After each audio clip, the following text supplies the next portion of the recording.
تفسیر کو چھوڑ کر ہم انشاءاللہ سورۃ المائدہ کی تفسیر کریں گے۔ سورۃ المائدہ یہ سورہ بھی نبی صلی اللہ علیہ وسلم کے مدینہ ہجرت کرنے کے بعد نازل ہوئی، اسی وجہ سے سورۃ المائدہ یہ مدنی سورہ ہے۔ اور سورۃ المائدہ تقریباً صلح حدیبیہ جو کہ ذوالقعدہ سن 6 ہجری میں واقع ہوا۔ صلح حدیبیہ جب آپ صلی اللہ علیہ وسلم عمرہ کرنے کے لیے جا رہے تھے تو مکہ والوں نے آپ کو روک دیا تھا، عمرہ نہیں کرنے دیا تھا، تو سن 6 ہجری میں اکثر حصہ اسی وقت نازل ہوا، اور کچھ 7 ہجری میں نازل ہوئی کچھ چیزیں، اور بہت ساری چیزیں فتح مکہ کے بعد آپ صلی اللہ علیہ وسلم پر سورہ مائدہ کی کچھ آیتیں نازل ہوئیں۔ اس سورہ کے اندر تقریباً 12,032 حروف ہیں، یعنی اگر کوئی انسان اس سورہ کو کما حقہ جس طرح نازل ہوئی اس طرح پڑھتا ہے تو 1,20,320 نیکیاں اس آدمی کو ملتی ہیں۔ اور اس میں کوئی بہت زیادہ لمبی سورہ نہیں ہے، تقریباً 120 آیات اس سورہ کے اندر موجود ہیں، اور یہ ان 7 سورتوں میں سے ہے جو سب سے لمبی سورتیں ہیں۔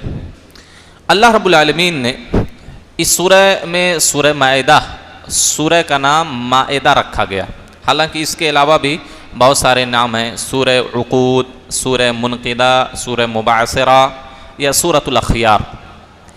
لیکن آپ کو ایک اہم بات میں بتاؤں کہ سورۃ المائدہ یہ واحد سورت ہے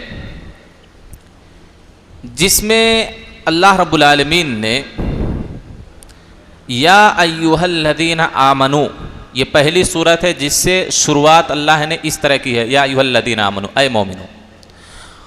اور اللہ رب العالمین نے پوری سورہ کے اندر تقریباً 16 مرتبہ مومنوں کو مخاطب کیا ہے، یا ایھا الذین آمنو، یا ایھا الذین آمنو، یا ایھا الذین آمنو، 16 مرتبہ۔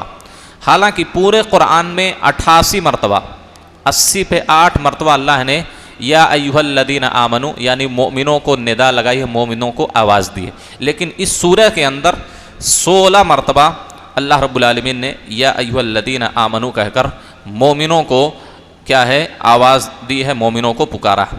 اور اسی طریقے سے یہ وہ واحد ایسی صورت ہے جس میں اللہ رب العالمین نے مقاصد شریعہ یعنی اسلام کے شریعت کے جو مقاصد ہیں اللہ رب العالمین نے اس میں ذکر کیا ہے۔ وہ کیا ہیں؟ دین کی حفاظت، نفس کی جان کی حفاظت، عقل کی حفاظت، مال کی حفاظت اور عزت و آبرو کی حفاظت۔ یہ واحد صورت ہے جس میں اللہ رب العالمین نے ساری چیزوں کو ذکر کیا۔ اسی طریقے سے سورۃ المائدہ یہ ایسی صورت ہے جس میں سب سے زیادہ اللہ رب العالمین نے اہل کتاب یعنی یہود و نصارہ کو پھٹکار لگائی ہے، یہود و نصارہ کا رد کیا ہے۔ آپ نے کبھی غور کیا سورۃ المائدہ کو مائدہ کیوں کہتے ہیں؟ مائدہ لغوی اعتبار سے دیکھا جائے تو اس دسترخوان کو کہتے ہیں جس پر کھانا موجود ہو، اس کو کیا کہتے ہیں؟ مائدہ عربی زبان میں، ایسا دسترخوان جس پر کھانا موجود ہو۔ اور اگر صرف دسترخوان اس پر کھانا نہ ہو تو عربی میں اس کو خوان کہتے ہیں یا سفرہ کہتے ہیں۔ تو مائدہ اللہ رب العالمین نے کہا، کیوں اللہ رب العالمین نے مائدہ کہا؟ اس کی ایک وجہ ہے، اس سورہ میں مائدہ کا ذکر ہوا ہے۔ عیسیٰ علیہ السلام کی قوم نے ایک مرتبہ عیسیٰ علیہ السلام سے اللہ سے درخواست کی کہ اے عیسیٰ، اے اللہ کے نبی، ہمارے لیے آسمان سے ایک دسترخوان منگوائیے۔ اسی وجہ سے اس سورہ کا نام سورہ مائدہ۔ اس کا ایک واقعہ بڑا زبردست واقعہ ہے۔ عبداللہ بن عباس رضی اللہ تعالی عنہ کی سند سے امام ابن کثیر رحمہ اللہ نے واقعہ نقل کیا ہے کہتے ہیں کہ ایک مرتبہ عیسیٰ علیہ الصلاۃ والسلام بنی اسرائیل کو نصیحت کر رہے تھے. اس وقت انہوں نے کہا کہ کیا تم لوگ اللہ کے لیے 30 دن کا روزہ رکھ سکتے ہو؟ اور اگر تم لوگ 30 دن کا روزہ اللہ کے لیے رکھو گے، اس کے بعد اللہ سے جو بھی چیز تم لوگ مانگو گے اللہ تم کو دے گا. جو بھی چیز تم لوگ مانگو گے اللہ رب العالمین تم کو ضرور دے گا، کیونکہ یہ روزہ تم اللہ کے لیے رکھ رہے ہو. گویا کہ ہم یہ مزدوری کر رہے ہیں اللہ کے لیے، اور اگر ہم مزدور ہیں تو ظاہر سی بات ہے جس کے لیے مزدوری کر رہے ہیں جب وہ ڈیوٹی ہماری ختم ہوگی تو مزدوری دے گا.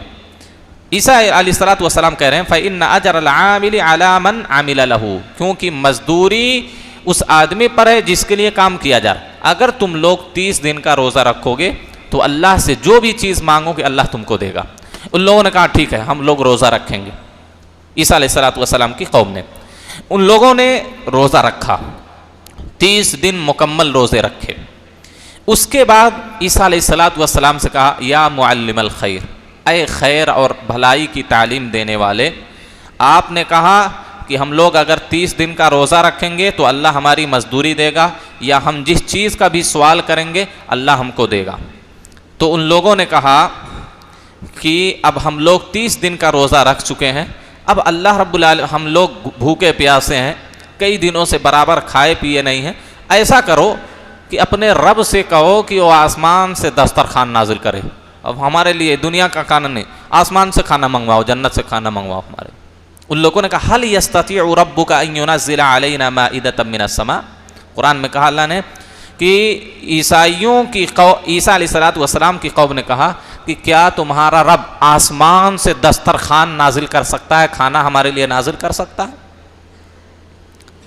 عیسیٰ علیہ الصلوۃ والسلام نے ان کو منع کیا کہ نہیں، اتقوا اللہ ان کنتم مؤمنین، اگر تم مومن ہو حقیقت میں تو اللہ سے ڈرو، اس طرح کا مطالبہ نہ کرو.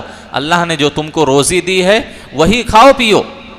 آسمان سے رزق مانگنے کی یا آسمان سے کھانا مانگنے کی، آسمان سے دسترخوان مانگنے کی کوشش مت کرو، اللہ سے ڈرو، کیونکہ ممکن ہے اللہ رب العالمین تمہارے اس مطالبے پر عذاب نازل کر دے. آخر کیا ہوا؟ وہ لوگ نہیں مانے. ان لوگوں نے کہا نرید ان ناکل منہا، نہیں، ہم آسمان سے دسترخوان منگائیے، ہم اسی میں سے کھانا چاہتے ہیں. کیوں؟ کہا وَنَعْلَمَ أَنْ قَدْ صَدَقْنَا، ہم آسمان سے دسترخوان منگائیں گے، اس میں کھائیں گے تاکہ ہمارے دلوں کو اطمینان حاصل ہو اور ہم کو یہ معلوم ہو جائے کہ آپ سچے نبی ہیں، آپ حقیقت میں اللہ کے بھیجے گئے ایک نبی ایک رسول ہیں، لہذا آسمان سے دسترخوان منگائیے. وَنَكُونَ عَلَيْهَ مِنَ الشَّاهِدِينَ، اور آپ کے سچے ہونے پر، آپ کے نبی ہونے پر، اللہ کے پیغمبر ہونے پر ہم گواہی دیں گے. عیسیٰ علیہ الصلوۃ والسلام بارہا منع کرتے رہے، نہیں ایسا مطالبہ نہیں کرنا، نہیں کرنا. ان لوگوں نے نہیں مانا. تفسیری روایات میں آتا ہے، حدیث میں تو اس کا ذکر نہیں ہے، تفسیری روایات میں آتا ہے کہ عیسیٰ علیہ الصلوۃ والسلام نے کیا کیا، ان کے مطالبے پر مجبور ہو گئے. آپ نے جو اون کا ایک کپڑا پہنا ہوا تھا، اونی کپڑا تھا، اس کو نکالا، ایک کالا عبا ڈالا، غسل کیا، وضو کیا، اور اس کے بعد 2 رکعت خوب لمبی نماز پڑھی، اللہ سے خوب رو رو کے دعائیں کی، یہاں تک کہ کہا جاتا ہے کہ آپ کی داڑھی اور زمین سب بھیگ گئی، اتنا رو رو کر اللہ سے دعا کی. اور اس کے بعد عیسیٰ علیہ الصلوۃ والسلام نے دعا کیا اللہم ربنا انزل علینا مائدۃ من السماء، اے اللہ آسمان سے ہمارے لیے ایک دسترخوان نازل فرما، تکون لنا عیدا لاولنا وآخرنا وآیۃ من، جو ہمارے لیے عید کا دن ٹھہرے. بعض لوگوں نے مفسرین نے کہا ہے کہ اتوار کے دن وہ دسترخوان نازل ہوا، اسی وجہ سے عیسائیوں کا کیا ہے چھٹی کون سے دن؟ اتوار کے دن ہوتی ہے. ہمارے لیے جس طرح جمعہ کی عید ہوتی ہے نا، اس طرح ان کی اتوار کی عید ہوتی. تو کہا جاتا ہے کہ اتوار کے دن دسترخوان آسمان سے نازل ہوا، اور عیسیٰ علیہ الصلوۃ والسلام نے کہا کہ ہمارے لیے عید ہو، ہمارے بعد والوں کے لیے بھی، ہمارے پہلے والوں کے لیے بھی، اور اے اللہ تیری طرف سے ایک نشانی ہو اور ہم کو بہترین رزق دے. عبداللہ بن عباس رضی اللہ تعالی عنہ کہتے ہیں جب یہ عیسیٰ علیہ الصلوۃ والسلام نے دعا مانگی کہ اللہ آسمان سے دسترخوان نازل فرما، کہتے ہیں کہ آسمان سے دسترخوان آیا. اس کی کیفیت کیا تھی؟ فرشتے کیا ہے اس دسترخوان کو پکڑ کر لا رہے ہیں اڑتے ہوئے اس طرح، دو بدلیوں کے درمیان، ایک بادل اوپر سے ایک بادل نیچے سے، بیچ میں کیا ہے دسترخوان ہے، سب لوگ دیکھ رہے ہیں کہ فرشتے لا رہے ہیں بدلیوں کے درمیان ایک لمبا چوڑا دسترخوان آ رہا ہے، اس پر کیا تھا معلوم ہے؟ 7 مچھلیاں تھیں اور 7 روٹی تھی۔ کتنی مچھلیاں؟ اس دسترخوان پہ 7 مچھلیاں تھیں اور 7 روٹی تھی، اور یہ معمولی مچھلی نہیں تھی اور نہ معمولی روٹی تھی، بیک وقت 4000 لوگ کھاتے تھے اس دسترخوان پہ۔ اب اندازہ لگیے کتنی بڑی مچھلی تھی اور کتنی بڑی روٹی تھی، تو 4000 بیک وقت لوگ کھاتے تھے، اور اتنا پیٹ بھر کر کھاتے تھے جس طرح پہلا آدمی کھاتا تھا اسی طرح آخری آدمی بھی کھاتا تھا، یعنی خوب پیٹ بھر بھر کر کھاتے تھے۔ اب جنتی کھانا آسمان سے نازل ہوا، کیا غذا رہی ہوگی؟ اللہ کی طرف سے وہ نازل ہوا ہے۔ بولتے ہیں کہ اس میں سے تیل یعنی گھی ایسے بہ رہا تھا، یعنی گھی میں خوب فرائی کر کے اللہ رب العالمین نے جنت سے ان کو 7 مچھلی اور 7 روٹیاں دیں، اور ایسے سامنے لا کر دسترخوان رکھ دیا گیا، اور کہا جاتا ہے کہ روٹیوں پہ طرح طرح کے پھل فروٹ تھے، ککڑی کے علاوہ ہر طرح کی سبزی اس پر تھی، اور اسی طریقے سے مچھلی کی آنکھ کے پاس سر کے پاس سرکہ تھا، اور اسی طرح کئی طرح کے پھل فروٹ اس پر تھے، یعنی ہر طرح کی نعمت گویا کہ اللہ رب العالمین نے اس دسترخوان پر نازل کی، لیکن مخصوص کیا ہے؟ یہ مچھلی اور روٹی، 7 مچھلی اور 7 روٹیاں تھیں، سارے لوگ مل کر کھائے، لیکن اللہ نے یہ شرط لگائی کہ بھائی ٹھیک ہے یہ دسترخوان بچھا ہے، اس دسترخوان پر بیٹھ کر جتنا تم کھا سکتے ہو کھاؤ، ذخیرہ اندوزی نہیں کرنا، یعنی اس کو گھر نہیں لے جانا کہ کچھ اٹھا کر کے گھر لے کے چلے جائیں بعد میں کھا لیں گے، لے جا کے گھر میں جمع کر لینا۔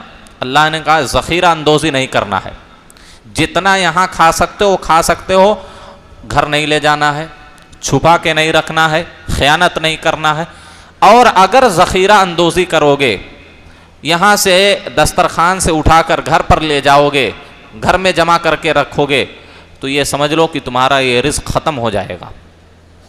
اور عیسیٰ علیہ السلام نے جب دعا کی تو اللہ نے کہا انی منزلها علیکم، میں ضرور دسترخوان نازل کروں گا، لیکن اگر کسی نے ناشکری کی، کسی نے اللہ کے عہد و پیمان کو توڑا، اگر کسی نے یہ انکار کر دیا تو میں ایسا عذاب دوں گا کہ دنیا میں کسی کو ایسا عذاب نہیں دیا ہوں گا۔ ان لوگوں نے کہا ٹھیک ہے، نہیں منگائیے کھائیں گے، کھائے۔ کہا جاتا ہے کہ 1 دن کھائے، بعض تفسیری روایتوں میں آتا ہے کہ 7 دن کھائے، بعض لوگوں نے کچھ کہا۔ یہ لوگ کیا ہے کھا رہے ہیں، ٹھیک ہے، اللہ نے کہا کھانا ہے، لے نہیں جانا ہے۔ یہ لوگ کیا سوچے بھائی آج اللہ نے نازل کیا، کل نازل کرتا کہ نہیں کرتا، آج دیا ہے، آج آسمان سے دسترخوان آیا ہے، کل آتا کہ نہیں آتا، لاؤ بھر لیتے ہیں سب۔ اب یہ لوگ کیا ہے کھائے بھی اور بھر بھر کے لے کے جا بھی رہے ہیں۔ اللہ نے کیا کہا تھا؟ وہیں کھانا ہے، لے نہیں جانا۔ اب ان لوگوں نے اللہ کے عہد و پیمان کو توڑ دیا، اللہ سے جو عہد ہوا تھا اس عہد کو ان لوگوں نے توڑ دیا۔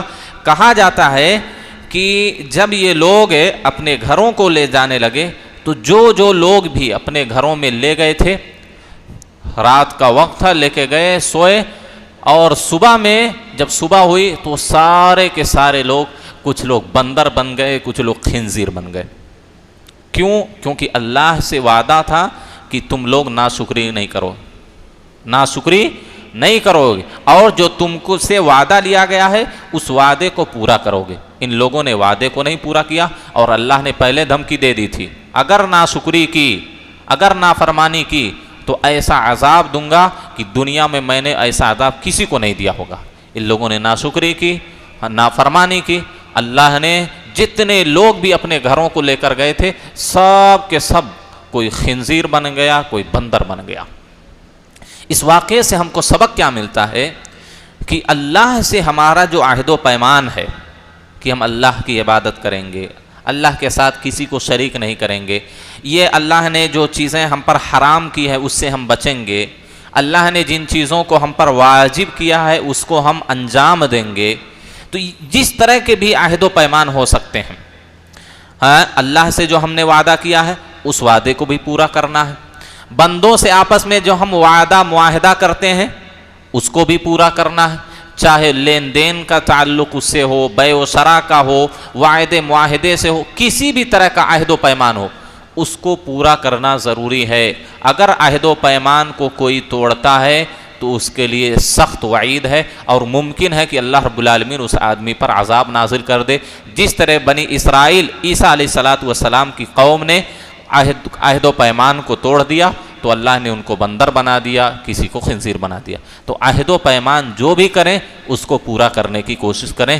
اس میں اللہ رب العالمین ہم کو یہی درس دے رہا ہے، اس واقعے سے ہم کو یہی نصیحت ملتی ہے کہ عہد و پیمان کو کبھی بھی توڑنا نہیں چاہیے۔ اسی وجہ سے اللہ کے رسول نے وعدہ جو کر کے وعدہ خلافی کرتا ہے، اللہ کے رسول نے کہا یہ منافق کی علامت ہے، یہ منافق کی علامت ہے۔ اور اللہ نے خود قرآن میں کہا والذین یقطعون ما امر اللہ بہ ان یوصل ویفسدون فی الارض والذین ینقضون عہد اللہ من بعد میثاقہ، جو اللہ کے عہد و پیمان کو توڑ دیتے ہیں اور جن چیزوں کو ان کو جوڑنے کا حکم دیا گیا اس کو کاٹتے ہیں، تو اللہ رب العالمین نے کہا اولئک لہم اللعنہ، یہی ایسے لوگ ہیں جن پر اللہ کی لعنت برستی ہے، اللہ کی لعنت برستی ہے۔ تو اللہ اس کے رسول کے عہد و پیمان کو توڑنا یا آپس میں جو ہم وعدہ کرتے ہیں اس کو توڑنا، اللہ نے کہا کہ ایسے لوگ ہیں جن پر اللہ کی لعنت برستی ہے، وَلَهُمْ سُوءُ الدَّارِ، اور کل قیامت کے دن ان کا برا ٹھکانہ ہوگا، بری جگہ ان کے لیے تیار کی گئی ہے۔ تو عہد و پیمان نہیں توڑنا چاہیے۔ بقیہ انشاءاللہ تفسیر اس کی کل کے درس میں ہم بیان کریں گے۔ یہ مختصر تعارف آپ کے سامنے سورۃ المائدہ کا رکھا گیا۔ اور کہا جاتا ہے کہ سورۃ المائدہ جب نازل ہو رہی تھی، اللہ کے رسول صلی اللہ علیہ وسلم اپنی اونٹنی پر بیٹھے ہوئے تھے جس کا عذبہ نام ہے۔ اسماء بنت یزید کہتی ہیں کہ سورہ مائدہ جب آپ پر نازل ہوئی اتنا بوجھل ہو گیا، اتنا بوجھ پڑ گیا کہ اونٹنی کیا ہے، اونٹنی کے پاؤں بجنے لگے، یعنی وہ کھڑی نہیں ہو سکتی تھی صحیح طور پر، اتنا بوجھ پڑ گیا۔ وحی جو اللہ کے رسول پر نازل ہوتی تھی، اللہ کے رسول بھی بسا اوقات برداشت نہیں کر پاتے تھے، اتنی وزنی ہوتی تھی، اس کی تاثیر اتنی ہوتی تھی۔ اللہ نے کہا نا کہ اگر یہ قرآن کو پہاڑ پر بھی نازل کر دیا جاتا تو پہاڑ ریزہ ریزہ ہو جاتا، دھنی ہوئی روئی کی مانند ہو جاتا، یہ پہاڑ فوراً ٹوٹ جاتا، بکھر جاتا۔ تو اللہ کے رسول پر جب وحی نازل ہوتی تھی، اللہ کے رسول صلی اللہ علیہ وسلم کی کیفیت ایسی ہوتی تھی کہ آپ پسینے میں پورا شرابور ہو جاتے تھے، آپ ڈر جاتے تھے۔ اس کا بوجھ سنبھالنا یہ بہت بھاری ہوتا تھا آپ صلی اللہ علیہ وسلم پر، آپ پر بہت تکلیف گزرتی تھی آپ صلی اللہ علیہ وسلم پر۔ تو کہتے ہیں کہ جب وہ آیت سورہ مائدہ نازل ہوئی، آپ اونٹنی پر بیٹھے ہوئے تھے، اونٹنی بوجھ کو برداشت نہیں کر پا رہی تھی۔ آپ صلی اللہ علیہ وسلم کیا ہے، اونٹنی سے اتر گئے، کیونکہ وہ بوجھ قرآن کے یا اس سورہ کے بوجھ کو برداشت نہیں کر پا رہی تھی، تو آپ صلی اللہ علیہ وسلم اونٹنی سے اتر گئے۔ تو یہ سورۃ المائدہ ہے جس کا مختصر تعارف آپ کے سامنے ذکر کیا گیا۔ اللہ سے دعا ہے کہ اللہ رب العالمین ہم تمام لوگوں کو قرآن سننے، سمجھنے اور اس پر عمل کرنے کی توفیق دے۔